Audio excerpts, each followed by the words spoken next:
by Lou Balcher. He's the National Director of American Friends of the Kaplan Medical Center. And with us in studio is Ayelet Mintz. She is a new immigrant, very new immigrant, to Israel from the United States. 2 months, is it, Ayelet? Well, my last name is Mintz, and I got here 3 weeks ago. Okay, so 3 weeks. First a little bit, Ayelet a little Mintz. newer. Now, obviously, Ayelet, making Aliyah or immigrating to Israel is a decision that is a process. Yeah. But the coronavirus, which came up in the last 2 months, did that in any way at least solidify your decision or impact on your timetable?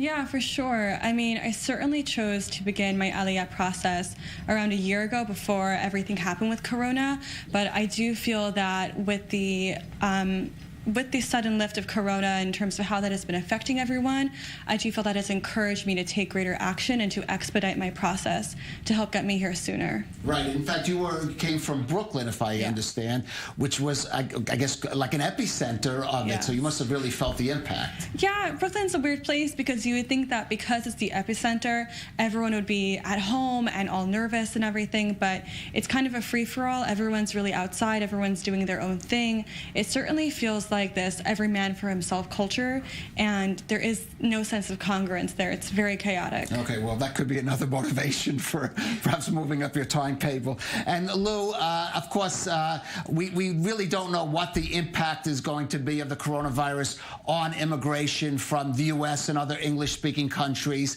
But do you have any kind of sense that it might have an impact to sort of raise those numbers, influence people like Ayelet to come here? Well, I think we need to understand we're living through a paradigm shift. We're witnessing many changes that will be with us for time into the future. And one of the results is that, particularly for young people who are considering going to Israel, it's going to be more considered a safe destination for them. I've been hearing a lot from young professionals I'm in touch with leadership in the community, that with the camps not opening, universities deciding when and how they're going to open in the fall, gap years are being considered more highly as an Israel experience. As a matter of fact, one of my friends, Sophia Weinstein's the academic affairs director for the Israeli Council in New York, is working very hard promoting all the wonderful Israel study opportunities and experiential opportunities going on right now. Ayelet, I just want to get your reaction to something Lou said, which is Israel being seen perhaps as a safe destination in some ways for American Jews to come here, which is certainly quite a new concept. Yeah, I mean, I certainly feel like I'm 22 years old, and I have felt this way for a long time, that this is my safe haven. And I suppose it depends on how assimilated one feels in American culture, but if someone feels very strongly tied and connected to their Jewish ethnicity and to their indigenous relationship with Israel, they certainly still have this intrinsic relationship where they feel safer here than anywhere else in the world. That's something I have been noticing in young individuals across the board. Right, so then health issues. But I'm just curious, are your parents supportive of your decision? Yeah, so they actually told me that they're jealous of me that I was able to get here so soon because they just started their process. But now that there is insight that there may be up to 100,000 new Olim, joining next year, everything is going to take a bit longer, and it's going to be a little bit more thorough. Right, we have been hearing some figures like this. Ayelet, Lou, stay with us.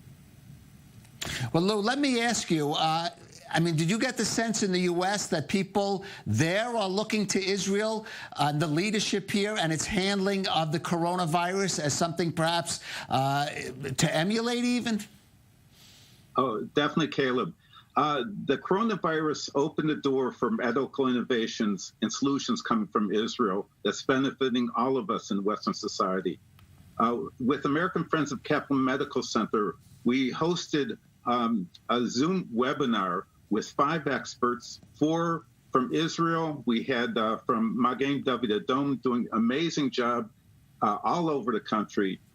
We had Ben Gurion University, Professor Nadav Davidovich talking about social policy and how Israel came together there.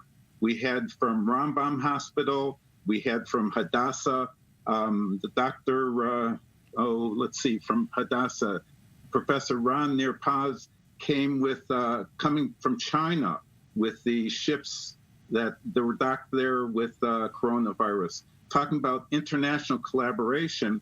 And what was very unique about what we did is we also had Deputy Consul General Israel Nitzan from the New York Consulate talking about the best practices that Israel learned, sharing that with government officials, public affairs officials, and health officials in the U.S. It was wonderful seeing Israel sharing the light that it's supposed to the world. Ayelet, I want to pick up on a point you mentioned earlier that maybe is reflected in the polls. We don't usually think of Israelis as being disciplined, but maybe in certain crisis situations, there is a discipline that kicked in. And as you mentioned, you felt in Brooklyn a free-for-all, and here perhaps the public being a little more united in its response. Yeah, for sure. I would say that the culture in America is certainly like one's autonomy surpasses everything else. So it's like if someone wants to do something, they're going to do it whether or not it's for the benefit of everyone else in the country. And I find that in Israel, the culture is different. The culture is that we are responsible for one another, and we really do feel a shared sense of responsibility to take care of each other on a humanistic level and on a larger scope as well. And so even if someone disagrees with certain policy around Corona, I find that there is greater congruence. People are still choosing to comply to a degree because it benefits everyone here. And that, I think, certainly contributes towards the success of how, Corona has how we've ridden that wave here and how it's decreased. Lou, we just really have about 30 seconds left. Do you concur on that and to say that Israel kind of united in a way that maybe we saw a little less of in the U.S.? Oh, definitely. Israel's success was we're one family, one mishpacha, especially in times of crisis like a global pandemic. We come together, all different parts of society, doctors, social emergency medical professionals, social service professionals, all work together on the mission of saving lives. All right. Well, I want to thank Lou Balcher and Ayelet Mintz, and I want to wish Ayelet success and good luck on your move to Israel. And hopefully